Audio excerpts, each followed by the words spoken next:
नमस्कार दीदी। हाँ नमस्कार। दीदी क्या खिला रहे हैं आज हमें? आज कबाब पराठा। कबाब पराठा खिला रहे हैं, ठीक है। तो ये जो इसकी पैटी है ये गरम कर रहे हैं अभी। हाँ ये रोल इसमें क्या टिक्की क्या है। पड़ता है? इसमें चने की दाल है, सोयाबीन है, मसूर की दाल में पराठा बनता है।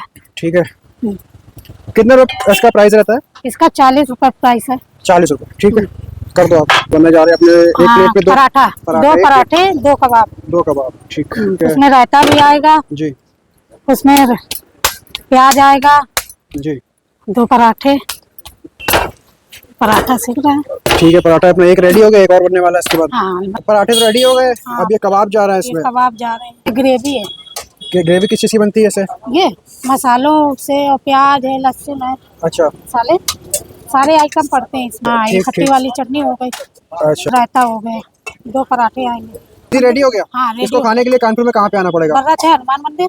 दुकान की टाइमिंग क्या है? चार क्या है? 4 से 4 से 10।